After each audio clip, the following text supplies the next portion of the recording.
president wethu. Into ngazi ukuthi ngiyena ngendlela engibuka ngayo ngathi enjoy lento. Okay. Because noma kunenkinga noma ngabikela kuthatha isikhathi ukuthi resolve inkinga. Futhi angikhumbuli nje ngimbona kuthiwa nje uthathe serious ama foreigners. Ngezwe nje akusho ukuthi abavakashi la ekhaya South Africa bamukelekile futhi benza irand ukuthi inyuka. Kusho divide uyawathanda. Ebihloba sasa. Kuhlungu kakhulu bafethu when it comes to umsebenzi into engiphatha kakhulu kakhulu ngihlala kwenye indawo lapha engihlala khona ePennyville. Yazani ukuthi ama foreigner khish emafemini ngoba labantu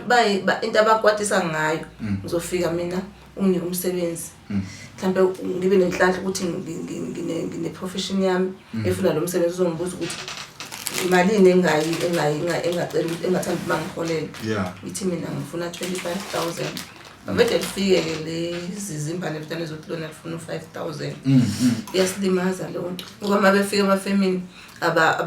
let's say wazi imshini bazothi ndothi uthi singeze emalini into abazenzayo abasilimaza ngako letho uthola emafemini amaningi kugcwele bona ngoba bona bayagaina ngithi because le mali ebizokhokhela wena isiyehlile bona sengiyabona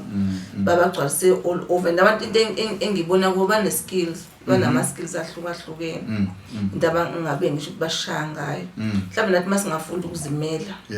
useve noma yini onayo uqala ibhizinisi encane ukuze ukwazi ukuthi ungene esikoleni wadinga ukuthi kunesikhathi la uthola ukuthi i-course yakho ithatha 2 months bese kunama social networks uyakhona ungena online uapply ku-Clisho ungene online ufundele something uselect uthola certificate khona la ongakwazi nokumarketa ngayo I think nokubalezi kubantu base South Africa ngoba I remember kuqala into edudula bethi comment bethi ama Nigerian sifike siqala umsebenzi bese nifuna ukuzosiphuca amabhizinisi ethu lawa siqala nathi nani lazy nibe lokubheka phezulu lapha emjondolo yenu niphuza utshwala nibhema insangu nidla ama drugs thina sewadayisa ngiphika kodwa ngeke nisibone siwadla ama drugs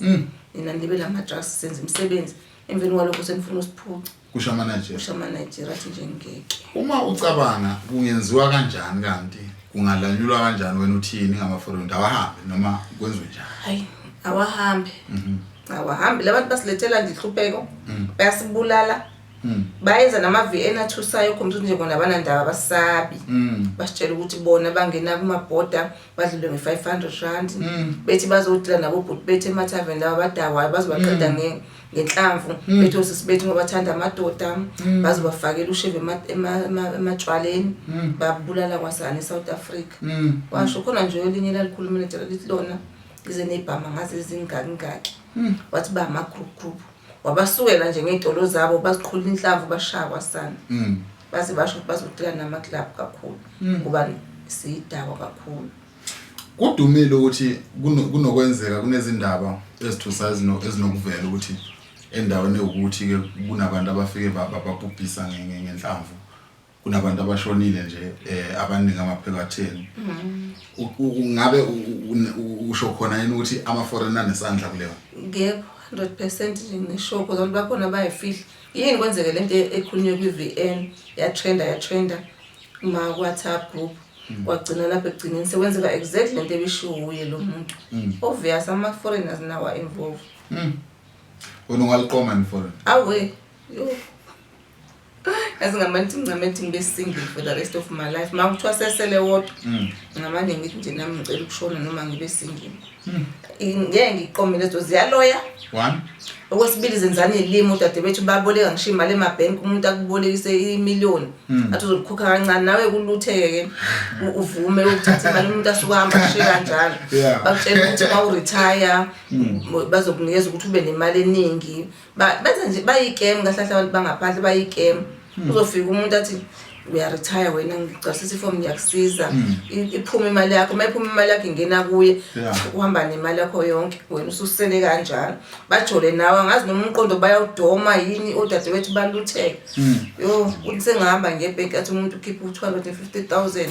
baby ngizokukhokhela yazi ukuthi nginamabhizinisi why ungabi nawo 250,000 namabhizinisi hamba ebhenki ngizokunisa nga-10,000 akuneze ka-3-4 Yeah. after that lapho uzokhokha u-3 years wonke nemali ngisho ngakuthiwa kanjani usamngisho ngangichama libe i-bounce libe njani ngeke ungibone mina ekwerekwereni ngiright ngibukile abantu behlukumezeka ungazi ukuthi umuntu ungamkhipha kanjani nginabo futhi abangani abajoleni nawo inhliziyo yami beyibabuhlungu ngibona umuntu esehlukumezeka khona le story lesi ngangisasebenza le eCharlotte Maxwell kugethana naye lo bhuti uma ethanana naye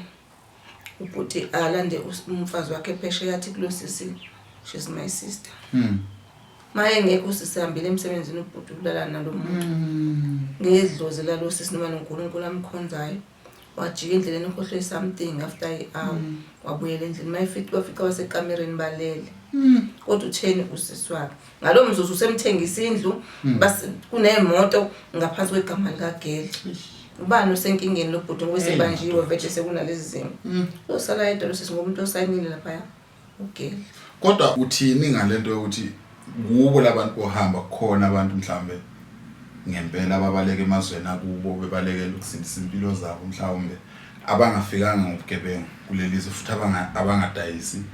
ama drugs uthini ngabo?